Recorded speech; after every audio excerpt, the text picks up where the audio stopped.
Hello, my name's Mark Helm, and I'm the author of Creating Wealth Through Self-Storage, and I'm the creator of the Storage World Analyzer, the #1 financial analysis software tool in the self-storage industry. And I help people who are getting in the self-storage business, or people who are in the self-storage business and want to grow their business, strategically purchase self-storage facilities in a way that creates true wealth and a fulfilling career. And the most important question when you're looking at a storage facility to buy is, what is the real income? What is the income that I can expect to get from this facility? So this month we're going to focus on the financial analysis aspect of purchasing a storage facility. And we're going to start in this episode with the income from self-storage. And there's a number of ways to determine what the income is. But what we have found is the best and most accurate way is through a unit mix page. In other words, I go through the marketing package and we want to see the unit mix. How many 5x5s? How many 10x10s? How many 10x15s? What is their street rate today that they're charging for those units? And how many of them are there? Very often it won't be in the marketing package for whatever reason. So stop the action, go to the seller, go to the real estate agent, tell them you need that page. Almost any of today's self-storage operating systems, point of sale systems have it. SiteLink, WinSend, U-Haul's WebNet. I haven't seen one that doesn't have it. So get that unit mix page. Then you go to the Storage World Analyzer or to an Excel sheet that you've created, but why go through all that work? Go to the Storage World Analyzer, go to the unit mix page and enter it. How many 5x5s? What's the street rate? How many 10x10s? What's the street rate? Then once you fill that in, you want to look at the bottom. You want to see how many units there are, what the square footage. But what you're getting to is, what is the gross monthly potential income, and what is the yearly gross potential income, GPI. So that is the number that if every unit in that facility was rented and everybody was paying, what's the maximum amount of money you could deposit in the bank? Then I go quickly back to their marketing package or the due diligence material, and I see, what are they actually depositing in the bank? And to keep things simple, let's say that the gross potential income is $100,000. I probably would not be looking at a facility if that's all the gross potential income was, but I'm not that good with numbers, so I got to keep the math simple. So if it's $100,000 and they deposited 78, that's what lets me know that the economic occupancy is 78%. The feasibility report that I had done, let's say the feasibility report says that 85% is stabilized occupancy. So I'm interested in that 7% gap between 85 and 78. And what I have found is there's usually 4 reasons for a gap like that.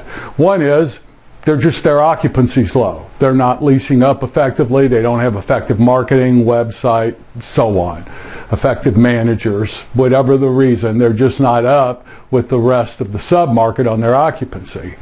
The other thing I've discovered is it could be that there are a number of different price points for the same unit. A 10x10 might have 7, 8, 10 different price points. People paying different prices for the same size unit. I like it when we find that, because that's easy to fix up, and I immediately, within 30 days, can get more income without leasing one more unit. I'm happy if they go, because I can fill that unit with somebody paying more. The other reason I've discovered is that very often, particularly with the cash, the managers or owners, especially if it's a small mom and pop facility, may not report all of their income that they get. And lastly, every now and then you'll find someone who's actually taking money.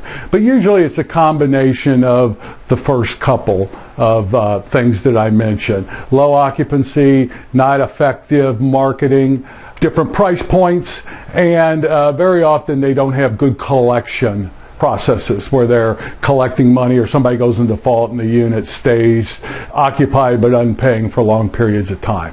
So I figure out what that is, and can my management practices close that gap, and if so, how much?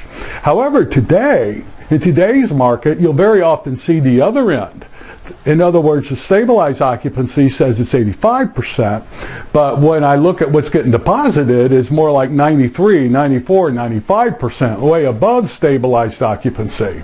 That can also be a challenge because as a seller, you want to get paid for what your full income stream is. I know I would. But today, most lenders are still underwriting at 85%. So the question is stabilized occupancy higher than 85% or whatever the feasibility report said when you're in that situation? In fact, go to episode number 4. Our 4th blog was our stabilized occupancy rates on the rise in our industry. Review that. So that's a challenge. We'll get into negotiating in another episode, but you've got to figure out how you're going to pay for that income stream over the 85%. We do everything we can to underwrite our facilities at 85% because I believe today that there may be just a blip on the screen. In other words, more people are using self-storage. Not a lot of product came online during the recession. Therefore, our occupancy rates are higher now, but they will go back to stabilized around the 85%. We are purchasing them today with that model in mind.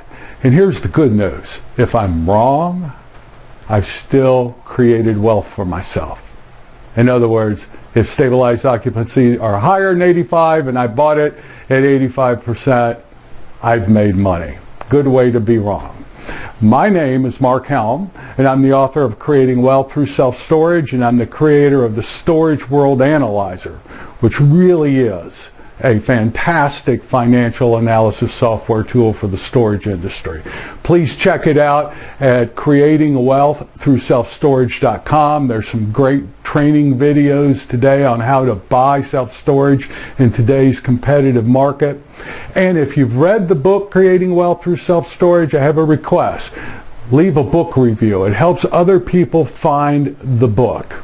And finally, reach out to me either in the comments below this or by email and let me know what you're struggling with. If there was some way that I could add value to your business, what would it be? I'm very interested to know. My name is Mark Helm. Thank you for watching this. See you soon.